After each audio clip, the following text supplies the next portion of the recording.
ભાજપ સરકારનો ભ્રષ્ટાચાર આજે ઉડીને આંખે વળગે એવી રીતે સાયકલોમાં દેખાઈ રહ્યો છે। આજે પાપ છાપરે ચડીને પોકારી રહ્યું છે। ગુજરાતમાં SC ST OBCની જે દીકરીઓ છે એને શાળાએ જવા સાયકલ આપવાની યોજના છે અને એ યોજનામાં વર્ષ 2023-24 એટલે આજે તો 24-25નું વર્ષ અડધું પૂરું થવાયું, તેમ છતાં હજુ 23-24ની વર્ષની સાયકલો નથી આપી શક્યા। એનું એકમાત્ર કારણ છે કે સાયકલ ખરીદી માટેના જે ટેન્ડર બહાર પાડવામાં આવ્યા, એના જે સ્પેસિફિકેશન નક્કી કરવામાં આવ્યા, એમાં જે ક્વોલિટી મુજબની સાયકલ સપ્લાય કરવાની હતી, એમાં ભાજપના નેતાઓના, મંત્રીઓના, મુખ્યમંત્રી કાર્યાલયના ભ્રષ્ટાચારને કારણે એક સાયકલે બીજા રાજ્યો કરતાં 500 રૂપિયા વધારે ચૂકવવામાં આવ્યા અને એવી લગભગ 3.5 લાખ સાયકલો છે, એટલે 10 કરોડ કરતાં વધારેનો ભ્રષ્ટાચાર થયો।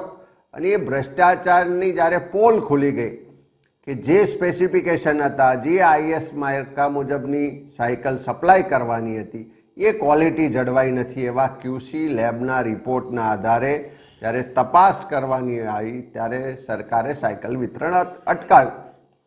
અમે પણ સરકાર પાસે માગણી કરી હતી કે આની તટસ્થ તપાસ થવી જોઈએ। રાજ્યના મંત્રી ઋષિકેશ પટેલે તપાસ કરવાની જાહેરાત પણ કરી હતી।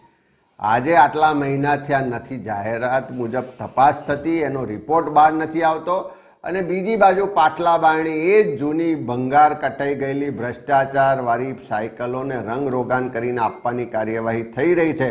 અમે એનો સખત વિરોધ કરીએ છીએ। સરકાર પહેલાં ભ્રષ્ટાચારની સમગ્ર કૌભાંડની જે તપાસ થઈ હોય એનો રિપોર્ટ જાહેર કરે અને નવી સાયકલો ખરીદીને વિદ્યાર્થીનીઓને આપે અને 23-24ની સાથે સાથે આ 24-25ના વર્ષની સાયકલો ક્યારે મળશે એનો પણ સરકાર જવાબ આપે। રાજ્ય સરકાર દ્વારા વર્ષ 2023ની સાલમાં સરસ્વતી સાધના યોજના અંતર્ગત આંકલાવ તાલુકામાં અભ્યાસ કરતી વિદ્યાર્થીનીઓ માટે 450થી વધુ સાયકલો ફાળવવામાં આવી હતી, પરંતુ સ્થાનિક તંત્ર અને એજન્સીની બેદરકારીના કારણે આ જે સાયકલો છે જે ભંગાર હાલતમાં ફેરવાઈ ગઈ હતી।